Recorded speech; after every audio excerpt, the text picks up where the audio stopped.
I'm adding Hildeburh into this, even though she's not a character in the Beowulf story at all. She's basically a character within in a story that's told within the story. Essentially, she's a story within a story. She's from what we call the Finnsburg episode or the Finnsburg fragment. Right, so this is the last part 6 of my 6-part series on the Ladies of Beowulf. If you want to know more about her, you'd have to read this book. So, Finn and Hengist. So these are the two main dudes in this story, but we're not going to talk about those two dudes. I might do a video on the Finnsburg fragment at some point, but Gavin the Medievalist did a great video on this a little while ago, so I'll link to that instead. And I think he said he was going to do some more on it. So go check that out because it's a really cool video. He does a lot of great work over there. And while you're over there, subscribe to the guy because he's cool. So the Finnsburg the Finnsburg episode in Beowulf. It runs from lines 1063 to 1159. And basically, in the confines of Beowulf, it's a song performed for the Hrothgar during the celebration of Beowulf's victory over Grendel. The song tells the tragic aftermath of the battle described in the fragment, Finnsburg fragment. The Danish leader Hraf and the Frisian king's son have both been killed because winter weather prevented the Danes from sailing home. The survivors strike a tense truce with the Frisian king, Finn, part of Finn, Hildeburh's husband. The core of the episode is the funeral pyre, where Hildeburh, Hraf's sister and Finn's wife, weeps as her brother and son are burned side by side. The Danes live in a Frisian horde all winter, brooding on vengeance. When spring comes, they break the truce, kill Finn in his own home, loot his hall, and carry the grieving Hildeburh back to Denmark. So that is effectively the basics of where we are and the context of how it fits into the whole Beowulf thing. The concept of the Peace Weaver. Threthru Webbe. Again, I'll put a word up on the screen. I did this with the Theo video because I don't know how to pronounce that properly. Threthru Webbe or Webbe. Threthru Webbe. Anyway, definition. The Anglo-Saxon society, Threthru Webbe is a woman married into an enemy tribe to secure peace. The marriage was a political treaty woven in blood. We've talked about this before, but it's very much more important in this story as much as it was for Threwaru, right, in the second video. The expectation, the woman was expected to be the tie that binds, using her influence and her children to knit two hostile groups together. So you would marry into the family, you'd have children who would be of both families. This is, what's that Shakespeare thing called? Romeo and Juliet, right? So it's that kind of situation. The reality, Hildeburh illustrates the catastrophic failure of this system. When the weave breaks, the woman is not protected. She is torn apart, not literally. Her body and her family become the battlefield where the treaty fails. The Finnsburg episode, in context, we've already talked about it, but let's just get through this. The story is not a flashback, it is a song sung by a shop within Heorot immediately after Beowulf defeats Grendel. The primary listener, Queen Matheo, we talked about in the first video. The story serves as a dark mirror to her own situation. She is currently a successful queen with sons, and Hildeburh shows how quickly that can be destroyed by violence. The celebration of a victory, Beowulf's, is interrupted by the story of ultimate defeat, Hildeburh's.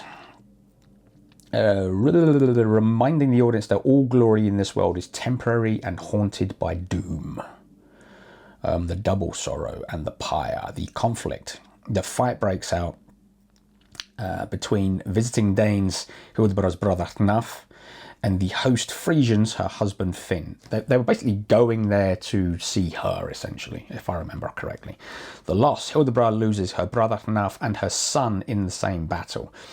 Her son likely fought on his father's side, meaning that they would have fought against his own uncle. The imagery of the pyre. Hildeburh orders her son to be placed shoulder to shoulder with her brother on the funeral pyre. The fire fuses them together in death, achieving a grim unity they wouldn't have found in life. It highlights the futility of their conflict. They end up as the same ash. The agency. Hildeburh is not passive. She commands this arrangement. It is a ritual protest, forcing the survivors to address the unnatural horror of kinsman killing kinsman.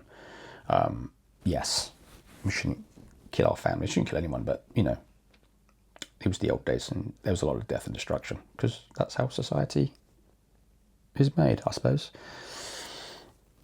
And the economics of women in heroic society, and this pretty much goes for all of them, I think. Commodification. When the truce eventually breaks and the Danes kill the Finns and the Danes kill Finn, they take Hildeburh back to Denmark. The language of loot. This is another really kind of like important part as to the value of a woman, especially women like this in those times, is the poet describes her as being taken along with household property and jewels. She's basically a pot. She's nothing. She's an inanimate object, essentially. She is loaned to the Frisians to buy peace when the peace contract is violated. The goods, Hildeburh, were repossessed. She returns not as a person, but as a failed asset.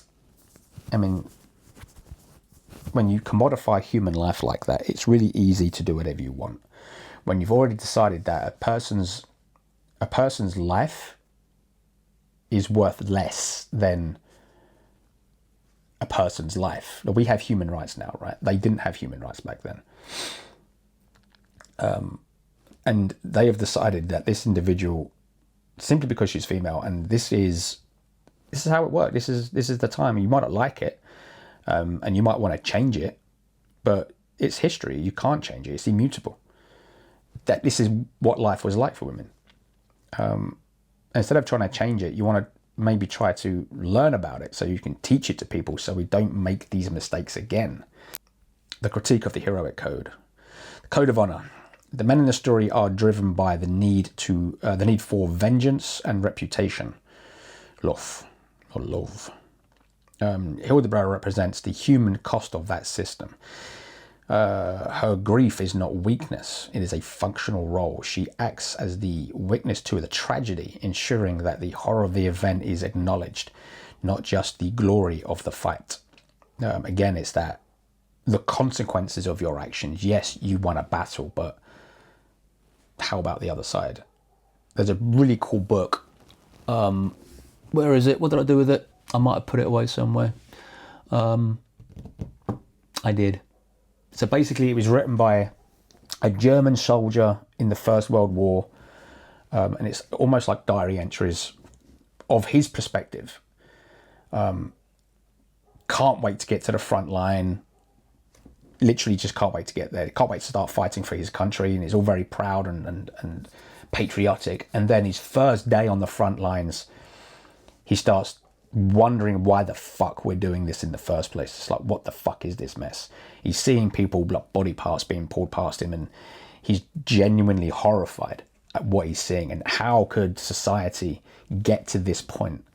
So he starts off as this guy who just wants to go in and fight, but then he starts seeing the consequences of battle, the consequences of war, and he doesn't want to be there anymore. He just wants to fucking go home and be safe. But yeah, it's a cool book. What's it called? It's got to be down in my war section somewhere. Here we are. This is the book I'm talking about. It's called Storm of Steel, and Ernest Younger is the author, and he's the guy. He's a soldier, so it's like a autobiography sort of thing. So if you get a chance to read it, I highly recommend. Yeah.